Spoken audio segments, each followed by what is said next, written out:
Hey Outlander fans, we are 9 days away from the start of Season 8. If you're feeling a little stressed out because you don't remember what happened in Season 7, don't worry, I'm covering everything. I'm recapping episode 9 and 10 today. If you missed my earlier recaps, go ahead and check those out first, and make sure to follow me so you don't miss any recaps and that you're ready to go by the time Season 8 comes out. Episode 9 takes us back to Lollybrock, but it's not quite the homecoming that we were hoping for. Jamie, Claire, and Ian make it back to Scotland. They have a quick and emotional reunion with Jenny, but they quickly discover that old Ian is terminally ill. Claire quickly realizes that it's consumption. Despite Jenny's desperate hope, Claire is not able to save his life. The episode becomes more about savoring what time they have left. Young Ian fills his parents in about his life in America, including telling them that he is in love with Rachel Hunter. His dad encourages him to return to America and marry Rachel. He knows that Ian's future is not in Scotland. In the middle of this, Claire makes a huge decision because Michael, another one of Jenny and Claire's sons, is living in France, and Claire knows that the French Revolution is coming. She finally reveals to the whole family that she is from the future. She reveals to them that she was born in 1918 and that she has knowledge of events to come. Jamie backs her up on this, but the moment turns painful when Jenny insists that if Claire knows so much, she should be able to cure Ian. When Claire can't cure him, grief turns to anger and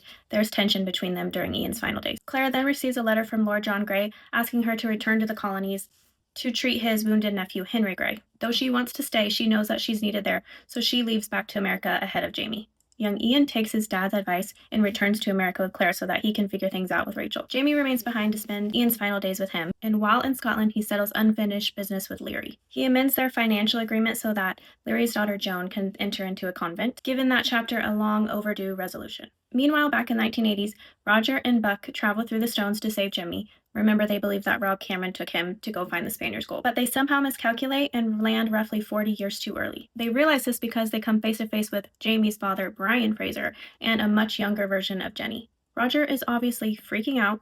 Then Buck falls ill and they have to seek help from a local healer. And that healer ends up being Gayless Duncan. Moving into episode 10. The episode starts with Ian's death. Jamie tells Ian that he's always loved him like a brother. Jamie digs the grave himself before heading back to Claire. He does ask Jenny to return to America with him, but she declines. In America, Claire and young Ian arrive safely, but the British are really cracking down on spies. Claire reunites with Lord John, and we also learn that William, Rachel, and Denzel are also in Philadelphia.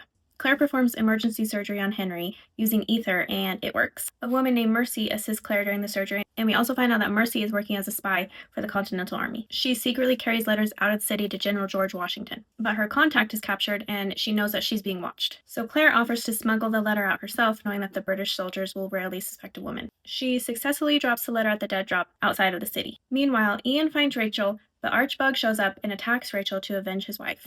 He buries a hatchet in Ian's arm, but before he can kill him, William shows up. He shoots Arch dies. Rachel and Ian finally confess their love. Now we're jumping to 1739. Rachel and Buck are inside Gayless Duncan's house. Buck is struggling to breathe.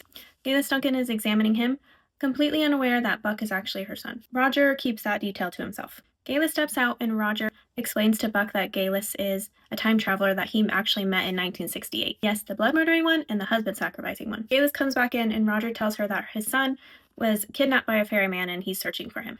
Then there's a knock on the door. It's Dougal Mackenzie and he's looking for the man who's asking about the fairies. Dougal shows them trinkets that he won off the so-called ferryman. Roger realizes that they aren't trinkets at all, but they're actually RAF dog tags, and they belonged to Roger's father. The ferryman is not Rob Cameron. It's Roger's father, and he is somehow alive in the year 1739. Back in Philadelphia, Claire gets a letter saying that Jamie is on his way back to America. Then Lord John tells Claire that he got news that Jamie's ship was lost at sea and there were no survivors. Claire refuses to believe it. And before she can even process that news, British soldiers arrive to arrest her for her espionage, because she was seen leaving the city and she's now connected to suspicious rebel activity. Lord John quickly has to come up with a solution so that Claire won't be arrested, and his solution is that Claire needs to marry him. If she doesn't marry Lord John, she will hang, and Ian, Rachel, Mercy, and Henry could go down with her. And that's where we end. Grief, treason, and a marriage proposal born out of desperation. That's a recap of Season 7, Episodes 9 and 10. I'm going to be recapping all of Season 7, so make sure to follow along so you're ready for the premiere of Season 8 on March 6th.